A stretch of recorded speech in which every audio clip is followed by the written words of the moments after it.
Have you wondered how Enzo Maresca is transforming Chelsea into a tactical powerhouse? Drawing inspiration from Pep Guardiola, Maresca's style is revolutionising the way the team plays. Chelsea impressively are sitting third in the table as the campaign begins to warm up. I say impressively given many gave Enzo Maresca very little chance to succeed at Chelsea. Similar to other top teams, the tactical inversion of fullbacks establishes dominance in midfield, enabling quick, precise passing that links defence and attack seamlessly. As well as focusing on Cole Palmer, we also won't forget Nicholas Jackson's movements that pulls defenders out of position, facilitating rapid transitions from defence to attack and maximising offensive depth. So join me as I break down their build-up play, Cole Palmer's new attacking role and Chelsea's plan in finishing of attacking moves.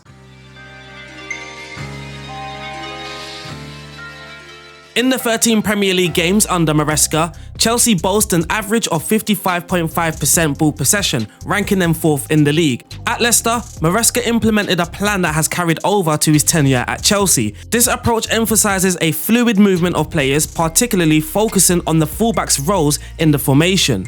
Fullback inversion. The fullbacks are instructed to move inside, creating a numerical superiority in the central areas of the pitch.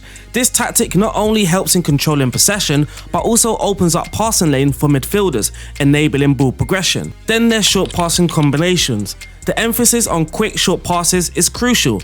These rapid exchanges enable players to maintain possession and, therefore, dictate the tempo of the game. Lastly, off-the-ball rotations. With the ball being circulated effectively, players can rotate positions off the ball, creating space and opportunities for attacking players. As mentioned, a key feature of this system is the dynamic rotation and movement of players, particularly the fullbacks. But why? This movement creates tactical advantages. For an example, space for Enzo Fernandez. The fullback's advanced positioning provides Enzo Fernandez with the necessary space and freedom to make aggressive forward runs. Cole Palmer effectively capitalizes on the space created by Fernandez's movement. And don't worry, we'll focus on Palmer in a moment. With Enzo pushing forward to draw out the opposing midfielders, Cole Palmer is able to exploit the vacated spaces, operating as the right-sided number 10 or number 8. Then there's defensive cover.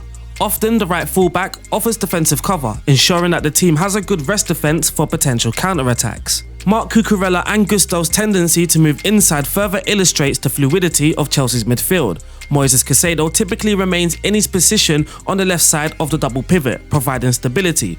This allows Chelsea to build up with their desired 3-2 shape. But occasionally, one of the pivots may drop into the back line, adding depth to the build-up structure when required. This flexibility is essential for Chelsea. They face many different styles of play from the opposition, so by doing this, it simply allows them to adapt. And Chelsea's approach to ball progression showcases a clear emphasis on using the width, something that is evident in their ball progression map.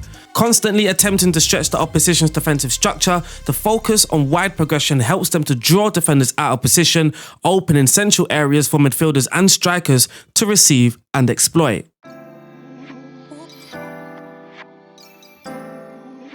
In the 4-2-3-1, Chelsea have made sure they've liked this video and subscribed, so I think you should do the same if you like this video.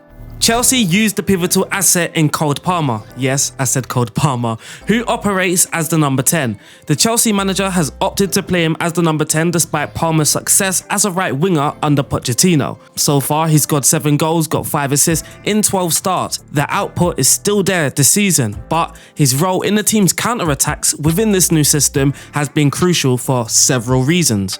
Cole Palmer has the ability to push the ball forward quickly, allowing Chelsea to transition from defence to attack with pace, catching defences off guard. He also has a knack for quick, incisive passes, enabling link-up play with the wingers and the striker, creating opportunities in tight spaces. And as a left-footed player, he is perfectly positioned as a right-sided number 10 to move inward from the right inside channel. This allows him to shoot, link up, or deliver precise through balls. He is more than just a counter-attacking threat though. Cole Palmer's ability to create from deep positions highlights his tactical intelligence. Here, with Gusto playing in an inverted role, Palmer effectively shows his understanding of the game by timing his movements to evade the opposition block and find space to receive the ball more freely. Against teams that like to commit to a high defensive line, Palmer's awareness and vision allow him to exploit the space in behind, making him a crucial link in Chelsea's attacking play. Cole Palmer's contributions as the number 10 in Chelsea's 4-2-3-1 has been instrumental in their attacking approach, but despite Cole Palmer playing a big role in the attack, the whole front line looks to be effective.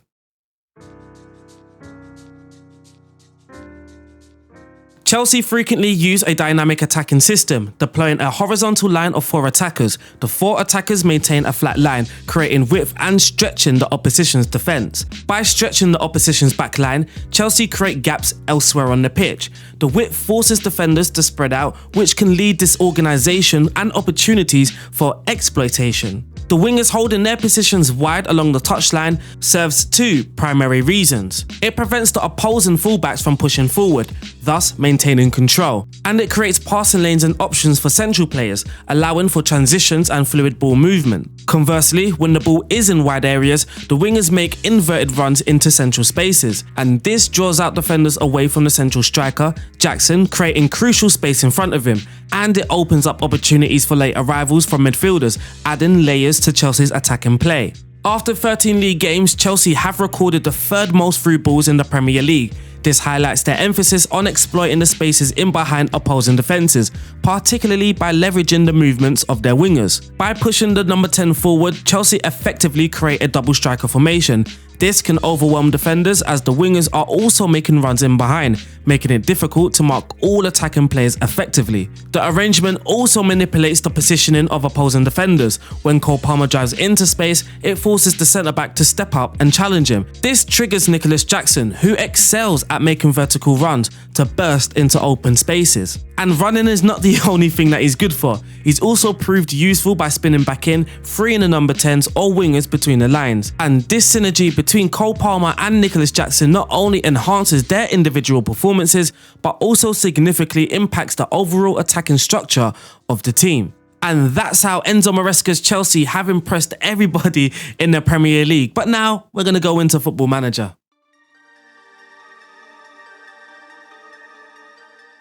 Supporting the Patreon could be a great way to support myself and the channel, where you can receive some tactical help from me or the community, but also get early access content. Sometimes YouTube does copyright my videos because of some of the football clips, so make sure to check out the Patreon to receive full access of these tactical analysis. There are 3 different versions in the tactic folder. Though they're all very similar, they are labelled with different scenarios. For an example, there will be an away version against those elite teams. The goalkeeper will be a sweeper keeper. With us operating with a high line, he will look to sweep up the defensive line, but also play with the ball a little bit in possession, helping us build out from the back. Our right back, Reece James, being an inverted wing back, is very important to the system. Of course, it allows Enzo Fernandez to push further forward. Caicedo then shifts over to the left-hand side, and then we get Enzo Maresca's desired 3-2 shape. So we do have Reece James as an inverted wing back on support. Moises Caicedo will be a defensive midfielder on defend. Then we have Enzo Fernandez as a secondo volante on attack, so he can adjoin the attacking line. The left back also plays a very important role in the system, as he allows us to build with a back 3.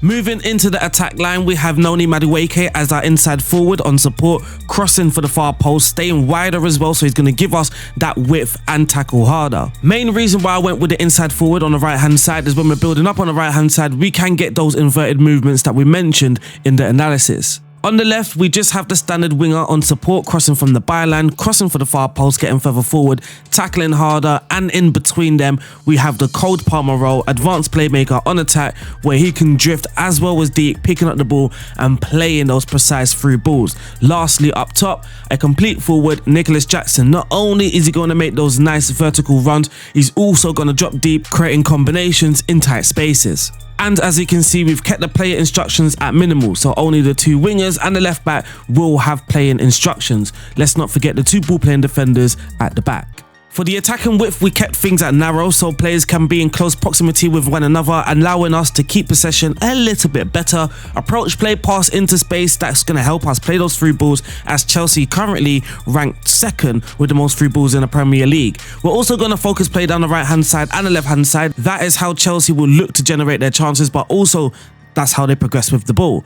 Passing directness is on shorter, tempo on standard. In the final third, we are sending in low crosses. That just generates better XG. In transition, when the ball is lost, we are counter-pressing and then counter-attacking once we win that ball back. The goalkeeper will look to just distribute the ball to the centre-backs by rolling it out. Lastly, out of possession, we are high-pressing with the much higher defensive line. Today, we didn't focus on Chelsea's out-of-possession stats, so we just kept what gets the best results in Football Manager, though Chelsea do high-press, and it's not going to be too distant or too dissimilar to what we've got right now. Trigger presses are much more often, prevent the short goalkeeper distribution, get stuck in, and we're also using drop-off more. Now, in the away version against the elite teams, pretty much everything stays the same, but the defensive line, we have now dropped that to higher, and we are no longer dropping off with our defensive line. With Chelsea, we did manage to finish second, just 1 point behind Manchester City. In the last game away at Brentford, we slipped up. We could have won the league, but we drew 1-1. Enzo Fernandez getting an equaliser at the very end, but it just weren't enough for Chelsea. Chelsea then beat Liverpool in the FA Cup final, Nkunku scoring the winner in extra time. If you do look at the squad though, we did rotate a lot because we do have a European final to play. But before we play that, we can see Chelsea scored the most goals, had the most shots for, the fewest shots against, and the best defence, but we finished second in the league. Cole Palmer having a fantastic season, scoring 25 goals but also getting 14 assists. Now, Cole Palmer's attributes are boosted up, but because we are using a transfer update, the link to that will also be in the description below. But let's get stuck into that final.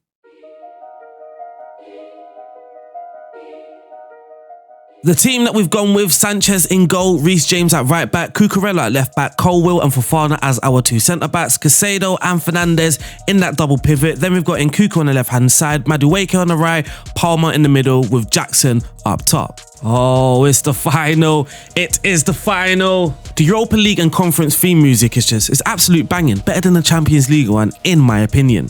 But the boys are out. Let's get this final underway. So here's the first highlight. Cucurella plays it into Caicedo. He's going to drive forward, hits one, but it's over the bar. Madueke plays it into Fofana.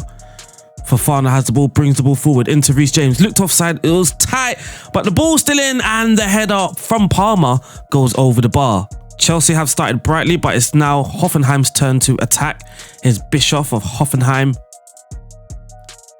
Plays it into the midfield. Here's Arta. Finds Lenz in that wide left-hand side. Chelsea will have to work hard off the ball. Here's Nicholas Jackson. He's through on goal. Will he bury it? The composure's there.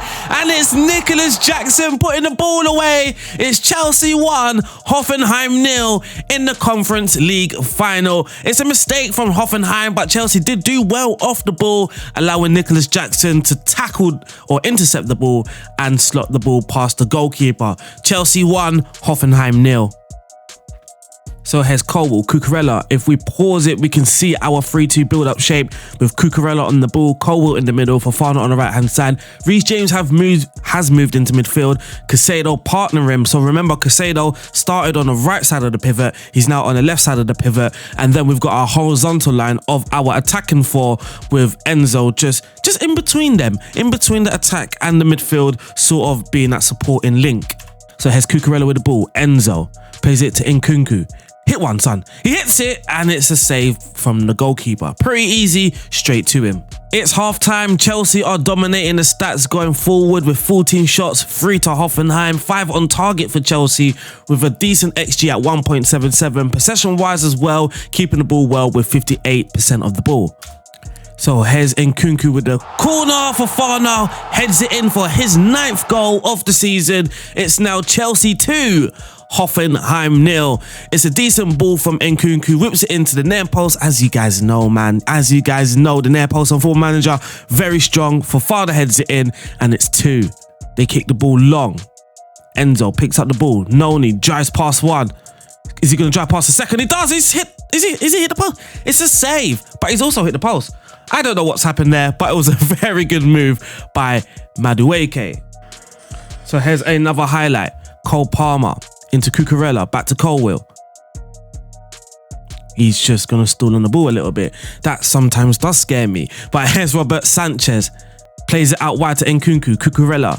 Enzo Fernandez plays it out wide again. That wide, us, Chelsea, using that wide area for the ball progression. Here's Nkunku.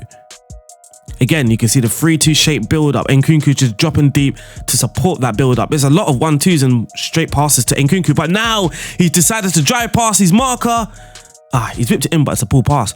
Here's James. Whips it in and it's cold. Palmer for number 3. Chelsea are now running away. We are going to sub Nkunku because he's a little hurt out there. We're going to bring on Mudryk. But Nkunku does well despite being half injured. A dodgy ball there for Madueke. But Reece James picks it up, drives into the box. Hard and low for Cole Palmer. Slots it in. Nice finish. 3 for Chelsea. And it's a corner for Hoffenheim. And they whipped it in at the near post. And it's Anton Stack for a consolation, I guess. And here's Chelsea with a corner response of their own. And it's Fofana with his second goal. 3 goals from corners today. 2 for Chelsea, 1 for Hoffenheim. Yeah, corners are pretty strong on Football Manager, aren't they? But Reece James whips it in this time, and Fofana's big head gets the ball in the back of the net. Chelsea 4, Hoffenheim 1. Here's some build-up play now from Chelsea. Fofana, back to Madueke. Madueke just stalls on it for a little moment. Colwill, patient football by Chelsea here. Cucurella, what a through ball for Mudryk! Oh! Decent save, but what a move and what a pass. And this is surely the last highlight of the game. Cole Palmer's won 2 headers today, by the way, people. Yeah. Okay. So here's Hoffenheim clearing the ball. Cucurella winning the header. Mudryk lays it off the... Oh, what a pass from Palmer! Jackson! That pass, yes, we have to wheel it up. We have to wheel it up like a DJ on his favourite set. What a pass from Cole Palmer into Nicholas Jackson. What a finish, by the way. We can't take away the finish from Nicholas Jackson, but... it's the pass, man. It is the pass that makes this goal. Cucurella wins the ball back, plays it into Mudryk. Mudryk wins the header. That pass, I mean, I didn't even see the vision. I didn't even see the vision from here. It's Chelsea 5, Hoffenheim 1. Hoffenheim 1.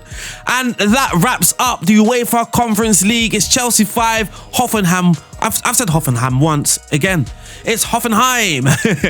Hoffenheim 1. Chelsea are now going to lift the trophy.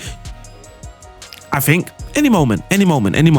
We'll wait for it. Don't worry. It's Reece James carrying the trophy over to the boys. And there we are. Hey, Chelsea are the Conference League winners. And unfortunately, that wraps up today's video. I hope you guys have enjoyed. Don't forget to make sure you like this video, subscribe, and check out the Patreon link in the description box below. Shout out all my Patreons. I'll see you guys soon. Stay safe. God bless. Peace out.